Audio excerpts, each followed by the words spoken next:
مثل الذین ينفقون اموالهم فی سبیل اللہ، مثال ان لوگوں کی جو خرچ کرتے ہیں اپنا مال اللہ کی راہ میں، کمثل حبۃ انبتت سبع سنابل، جیسا کہ مثال ایک دانے کی اگی اس نے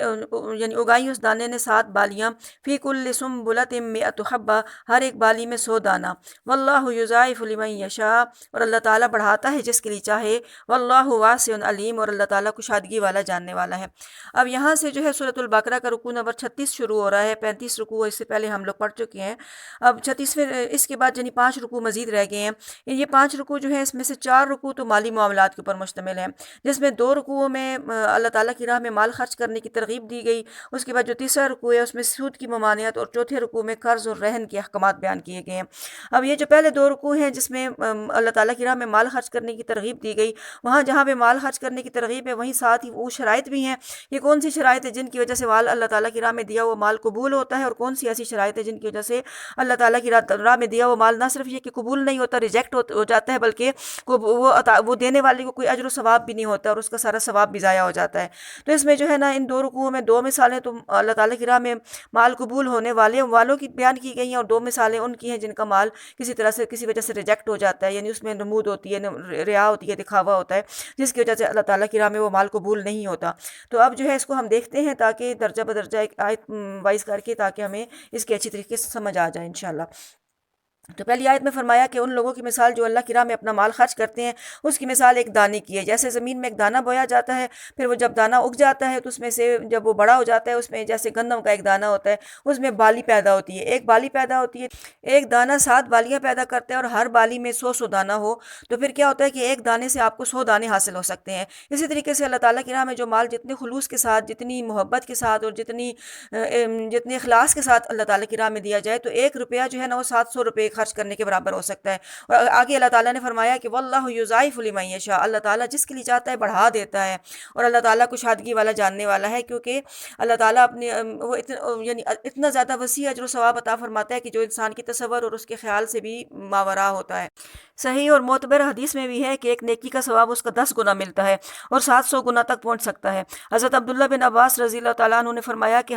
جہاد اور حج میں 1 درہم خرچ کرنے کا ثواب 700 درہم کے برابر ہے۔ تو مراد یہ ہے کہ یہ اللہ تعالیٰ انسان کی جو انسان مال خرچ کرتا ہے اس کی نیت کے اوپر ڈیپینڈ کرتا ہے، اس کے اندر کتنا خلوص تھا، اس نے کتنی اللہ تعالیٰ کی رضا یعنی کتنی مقدم تھی، اور کس طریقے سے، کس نیت اور کس اخلاص اور کس ارادے سے اس نے مال خرچ کیا۔ اور جس طرح اللہ تعالیٰ دنیا میں ایسے ہوتا ہے کہ جب ہم دانہ بوتے ہیں تو ایک دانے سے جو ہے ایک پودا نکلتا ہے، اس پودے میں پھر آگے سے اس پودے سے پھر بہت سارے پودے بن جاتے ہیں، ویسے ہی یہ نیت پہ ڈیپینڈ ہے کہ اگر انسان ایک نیتی سے اللہ کی راہ میں مال خرچ کرتا ہے تو اس کا اسی طریقے سے اجر و ثواب ملتا ہے۔ الذین ينفقون اموالهم فی سبیل اللہ، وہ لوگ جو خرچ کرتے ہیں اپنے مال اللہ کی راہ میں، ثم لا یتبعون ما انفقوا منا ولا اذى، پھر نہیں وہ پیچھے لاتے اس کی جو انہوں نے خرچ کیا، احسان جتلانا اور نہ ہی باتوں کی تکلیف، لہم اجرہم عند ربہم، ان کا اجر ان کے رب کے پاس ہے، ولا خوف علیہم ولا هم یحزنون، اور نہ کوئی خوف ہوگا ان پر اور نہ ہی وہ غمگین ہوں گے۔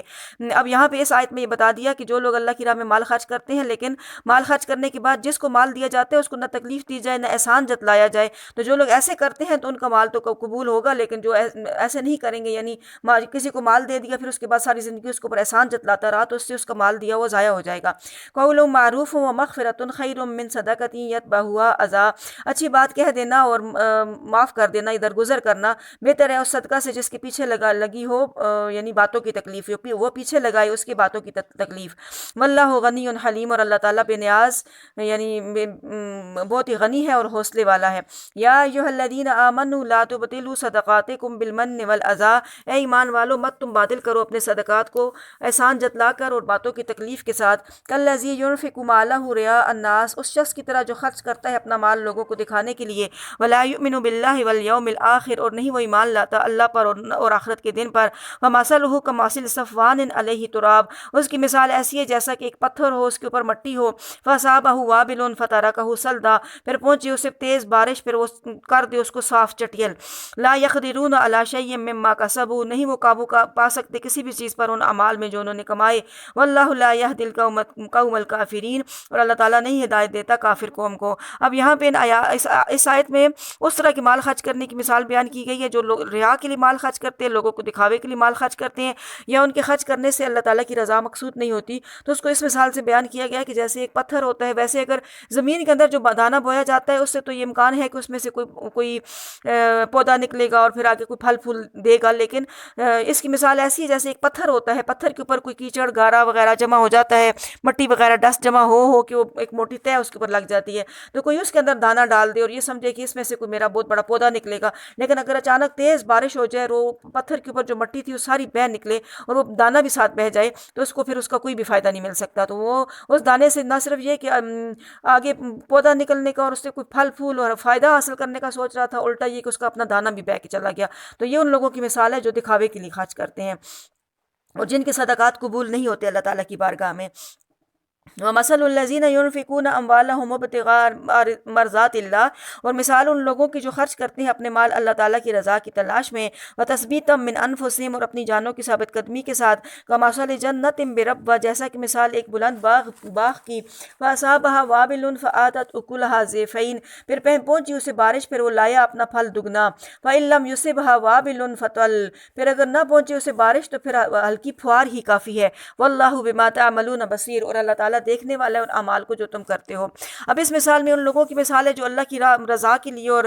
جانوں کی ثابت قدمی سے مال خرچ کرتے ہیں، تو جیسے ایک بلندی کے اوپر باغ ہوتا ہے، اگر اس کو جو ہے نا بہت اچھی بارش پڑ جائے تو پھل تو اس کو ہاں مہا دگنا ہی آئے گا، لیکن اگر اچھی بارش نہ پڑے، معمولی پھوار ہو، تو تب بھی اس باغ کا پھل جو ہے پیدا ہو سکتا ہے اور یعنی اس کا گزارا ہو جائے گا۔ تو یہاں پہ مثال یہ ہے کہ جو لوگ اللہ کی رضا کے لیے مال خرچ کرتے ہیں وہ اگر بہت زیادہ مال خرچ کریں گے تو لازماً ان کو زیادہ ثواب ہوگا، لیکن اگر وہ تھوڑا مال بھی خرچ کریں گے تو تب بھی جو ہے چونکہ ان کی نیت خالص تھی، ان کی نیت اچھی تھی، تو اس نیت کے اوپر اس کو اس کم مال خرچ کرنے کا بھی اجر و ثواب ملے گا۔ اَیَوَدُّ أَحَدُکُمْ أَن تَکُونَ لَهُ جَنَّةٌ مِّن نَخِیلٍ وَأَعْنَابٍ، کیا چاہتا ہے تم میں سے کوئی ایک کہ ہو اس کے لیے ایک باغ کھجوروں کا اور انگور کا، تجری من تحتها الانہار، بہتی ہوں اس کے نیچے سے نہریں، لہو فیہا من کل الثمرات، اس کے لیے اس باغ میں ہر قسم کے پھل ہوں، وَأَصَابَهُ الْكِبَرُ وَلَهُ ذُرِّيَّةٌ ضُعَفَاء، اور پہنچے اسے بڑھاپا اور اس کی اولاد کمزور ہو، فَأَصَابَهَا إِعْصَارٌ فِيهِ نَارٌ فَاحْتَرَقَتْ،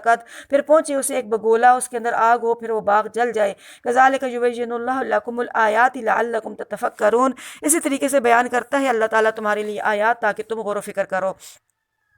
اب اس میں وہ مثال بیان کی گئی، اس شخص کی مثال بیان کی گئی ہے جس کا صدقہ اللہ تعالیٰ کی بارگاہ میں قبول نہیں ہوتا۔ یہ وہ شخص ہے جس کی پوری زندگی کی کمائی ایک باغ ہی ہوتا ہے اور اس میں یعنی وہ خود بھی بوڑھا ہو چکا ہوتا ہے، اس کے بچے بھی چھوٹے ہوتے ہیں، اور اچانک کیا ہوتا ہے کہ اس کے باغ میں آگ لگ جاتی ہے اور اس کا سارا باغ جل جاتا ہے۔ تو یعنی مراد یہ ہے کہ وہ لوگ جو کہ اللہ تعالیٰ کی رضا کے لیے خرچ نہیں کرتے بلکہ ان کے خرچ کرنے سے ان کی کوئی اور نیتیں ہوتی ہیں،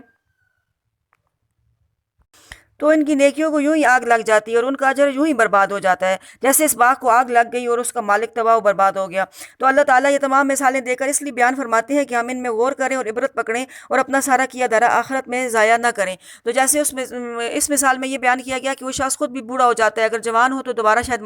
باغ لگا لے، اس کی اولاد بھی بہت کمزور ہے، شاید کہ بچے بڑے ہوتے تو اس کو اتنا زیادہ یعنی مفلسی اس کے اوپر طاری نہ ہوتی، لیکن یعنی دونوں طریقے سے اس کی عاجزی اور درماندگی کا ذکر کیا گیا کہ خود بھی بوڑھا ہو گیا اور اس کی اولاد بھی بہت چھوٹی ہے ابھی۔ تو اس سے یہ پتہ چلا کہ اس سے کہیں بڑھ کر بری حالت اس بد نصیب کی ہوگی جس کی آنکھیں زندگی بھر غفلت سے بند رہیں اور پہلی بار اس وقت کھلیں جب عمل کی مہلت بالکل ختم ہو چکی ہو۔ تو مراد یہ ہے کہ اللہ تعالیٰ ہمیں اس طرح کی سچویشن سے بچائے اور اللہ اپنی راہ میں مال خرچ کرنے کی توفیق عطا فرمائے اور خلوص دل کے ساتھ اور نیک نیتی کے ساتھ خرچ کرنے کی توفیق عطا فرمائے۔ آخر میں فرمایا کہ اسی طریقے سے اللہ تعالیٰ تمہارے لیے اپنی آیات بیان کرتا ہے تاکہ تم غور و فکر کرو۔ یا ایھا الذین آمنوا انفقوا من طیبات ما کسبتم ومما اخرجنا لکم من الارض، اے ایمان والو تم خرچ کرو پاکیزہ چیزیں جو تم نے کمائی اور اس میں سے جو نکالی ہم نے تمہارے لیے زمین سے، ولا تیمموا الخبیث منہ تنفقون ولستم بآخذی، اور نہ تم ارادہ کرو ناپاک مال کو خرچ کرنے کا اور نہیں ہو تم لینے والے اسے، الا ان تغمضوا فیہ، مگر یہ کہ تم چشم پوشی کرو اس میں، واعلموا ان اللہ غنی حمید، اور تم جان لو کہ بے شک اللہ تعالیٰ بے نیاز خوبیوں والا ہے۔ اب اس آیت میں یہ بتایا گیا ہے کہ اللہ اللہ کی راہ میں مال خرچ کرنا بھی ہے اگر تو وہ تمہاری حلال کی کمائی ہونی چاہیے اور حلال اور طیب چیز ہونی چاہیے، کیونکہ اگر تمہیں کوئی گندی چیز دیتا ہے تو جس طرح تم نہیں لینے سے چشم پوشی کرتے ہو، اس طریقے سے تم کیسے تصور کر سکتے ہو کہ تم اللہ کی راہ میں جو ہے نا کوئی ناقص اور گھٹیا مال خرچ کرو۔ الشیطان یعدکم الفقر ویأمرکم بالفحشاء، شیطان وعدہ دیتا ہے تمہیں فقر کا اور حکم دیتا ہے تمہیں بے حیائی کا۔ واللہ یعدکم مغفرۃ منہ وفضلا، اور اللہ تعالیٰ وعدہ دیتا ہے تم سے مغفرت کا اور فضل کا اپنی طرف سے۔ واللہ واسع علیم، اور اللہ تعالیٰ کشادگی والا جاننے والا ہے۔ یؤتی الحکمۃ من یشاء ومن یؤت الحکمۃ فقد اوتی خیرا کثیرا، وہ دیتا ہے حکمت جسے چاہتا ہے اور جو دیا گیا حکمت پس تحقیق وہ دیا گیا بہت بڑی بھلائی، بہت زیادہ بھلائی۔ وما یذکر الا اولو الالباب، اور نہیں غور و فکر کرتے مگر عقل والے۔ وما انفقتم من نفقۃ او نذرتم من نذر فإن اللہ یعلم، اور جو بھی تم خرچ کرتے ہو، کچھ بھی خرچ کرنا یا تم نظر مانتے ہو کوئی بھی نظر، بس بے شک اللہ تعالیٰ اسے جانتا ہے۔ وما للظالمین من انصار، اور نہیں ہے ظالموں کے لیے کوئی بھی مددگار۔ تو خرچ کرنے کی بھی دو قسمیں ہوتی ہیں، ایک یہ ہوتا ہے کہ اللہ تعالیٰ کی رضا کے لیے انسان جو ہے مال خرچ کر دیتا ہے، اور بعض کبھی ایسے ہوتا ہے کہ اس نے کوئی نظر منت مانی ہوتی ہے کہ میرا یہ کام ہو جائے تو میں یہ فلانی چیز جو ہے اللہ کی راہ میں خرچ کروں گا، تو اس کو نظر کہا جاتا ہے۔ تو دونوں کے بارے میں آ گیا کہ جو خرچ کرتے ہو جس نیت سے کرتے ہو اللہ اس کو بھی جانتے ہیں، اور جو تم نے کوئی نظر وغیرہ مانی ہوتی ہے اس کو تم ادا کرتے ہو یا نہیں کرتے ہو یا کس نیت سے ادا کرتے ہو، تو اللہ تعالیٰ ہر ایک چیز سے واقف ہے۔ ان تبدوا الصدقات فنعما ہی، اگر تم چھپا کر دو صدقات تو کتنا اچھا ہے، اگر تم ظاہر کر کے دو صدقات تو کتنا ہی اچھا ہے۔ وَإِن تُخْفُوهَا وَتُؤْتُوهَا الْفُقَرَاءَ، اور اگر تم چھپاؤ اسے اور ادا کرو اسے یعنی دے دو اسے فقراء کو، فَهُوَ خَيْرٌ لَكُمْ، وہ بہتر ہے تمہارے لیے۔ وَيُكَفِّرُ عَنْكُم مِّن سَيِّئَاتِكُمْ، اور وہ ہٹا دے گا تم سے تمہاری برائیاں، اور اللہ تعالیٰ خبردار ہے ان کاموں سے جو تم کرتے ہو۔ یعنی اس میں یہ بتایا گیا ہے کہ اگر تم ظاہر کر کے دو تو وہ بھی اچھا ہے، اور چھپا کے دو تو وہ بھی اچھا ہے۔ یعنی ظاہر کرنے سے بھی نیت یہ ہو کہ دوسرے لوگوں کو بھی ترغیب ہو جائے اور وہ بھی اللہ کی راہ میں مال خرچ کریں، اور چھپا کے دینے سے بھی مراد یہ ہو کہ اگلے دینے والے کی عزت نفس کا انسان خیال رکھے کہ وہ یعنی کوئی برا محسوس نہ کرے۔ تو دونوں طریقے سے بات اصل میں نیت کے اوپر ہے کہ آپ کس نیت سے خرچ کر رہے ہیں۔ لیس علیک ہداہم ولکن اللہ یہدی من یشاء، نہیں ہے آپ کے ذمہ ان کی ہدایت، اور لیکن اللہ تعالیٰ ہدایت دیتا ہے جسے چاہے۔ وما تنفقوا من خیر فلانفسکم، اور جو بھی تم خرچ کرو کوئی مال پس وہ تمہاری اپنی جانوں کے لیے ہے۔ وما تنفقون الا ابتغاء وجہ اللہ، اور نہیں تم خرچ کرتے مگر اللہ تعالیٰ کی رضا کی تلاش میں۔ وما تنفقوا من خیر یوفى الیکم وانتم لا تظلمون، اور جو بھی تم خرچ کرو گے کوئی بھی مال پورا دیا جائے گا تمہیں، اس کا یعنی بدلہ پورا دیا جائے گا اور تم ظلم نہیں کیے جاؤ گے۔ للفقراء الذین احصروا فی سبیل اللہ، یہ مال ان فقراء کے لیے جو روکے گئے اللہ کی راہ میں۔ لا یستطیعون ضربا فی الارض، نہیں وہ استطاعت رکھتے چلنے کی زمین میں۔ یحسبهم الجاہل اغنیاء من التعفف، خیال کرتا ہے انہیں جاہل جو ہے وہ غنی خیال کرتا ہے سب ان کے سوال سے بچنے کی وجہ سے۔ تعرفهم بسیماہم، پہچان ان کی چہروں سے ہے۔ لا یسألون الناس الحافا، نہیں وہ مانگتے لوگوں سے چمٹ چمٹ کر۔ وما تنفقوا من خیر فإن اللہ به علیم، اور جو بھی تم خرچ کرو گے کوئی بھی مال پس بے شک اللہ تعالیٰ اس کو جاننے والا ہے۔ اب اس آیت میں یہ بتا دیا کہ مال خرچ کس جگہ پہ کیا جائے، تو یہاں پہ بتایا گیا کہ یہ وہ فقراء لوگ ہیں جو اللہ کی راہ میں کسی بھی مقصد کے لیے روک دیے گئے ہیں، مثلا یہ کہ وہ جہاد کے لیے جا رہے ہیں اور وہ جہاد کے کاموں میں اتنے مصروف ہیں کہ اپنے کمائی کے لیے ان کے پاس وقت نہیں ہے، یا ایسے علماء ہیں یا ایسے دین کے جو ہے وہ طلباء ہیں جو کہ دین حاصل کرنے کے لیے یا دین سیکھنے سکھانے کے لیے کچھ جگہوں پہ جو ہے محصور ہیں، کچھ مدرسوں میں، کچھ جگہوں پہ رہ رہے ہیں اور وہ دین کی خدمت میں اتنے مصروف ہیں کہ وہ اپنے لیے مال کمانے کا ان کے پاس وقت نہیں ہے۔ تو ان لوگوں کے بارے میں فرمایا کہ ان کے اوپر تم خرچ کرو، اس لیے کہ وہ اتنے سفید پوش ہوتے ہیں اور اتنے خوددار ہوتے ہیں کہ کسی کو دیکھنے سے فقیر نہیں لگتے یا کسی کو دیکھنے سے حاجت مند نہیں لگتے، کیونکہ وہ کسی سے سوال نہیں کرتے، لوگوں سے چمٹ چمٹ کر نہیں مانگتے۔ تو ان کی اس حالت کی وجہ سے جو جاہل لوگ ہوتے ہیں وہ سمجھتے کہ یہ تو بڑا غنی ہے، اس کے پاس تو بڑا مال ہے، اس کو کیا ضرورت۔ لیکن اللہ تعالیٰ نے فرمایا کہ ان کے چہروں سے ان کی پہچان کرو، کہ ان کے چہروں سے تمہیں پتہ چلے گا کہ وہ نیڈی لوگ ہیں، اور جو بھی تم مال اللہ کی راہ میں خرچ کرو گے اللہ تعالیٰ اس کو جاننے والا ہے۔ الذين ينفقون أموالهم بالليل والنهار سرا وعلانية فلهم أجرهم عند ربهم ولا خوف عليهم ولا هم يحزنون، جو لوگ وہ خرچ کرتے ہیں اپنے مال رات کو اور دن کو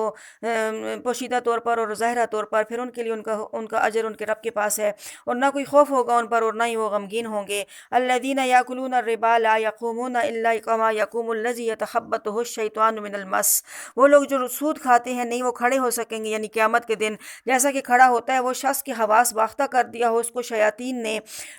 حواس باختہ کر دیا ہو، اس کو شیطان نے چمٹ کر، یہ اس وجہ سے کہ انہوں نے کہا ذالک بانہم قالوا انما البیع مثل الربا، یہ اس وجہ سے کہ بے شک انہوں نے کہا کہ سود بھی تو تجارت کی طرح ہے،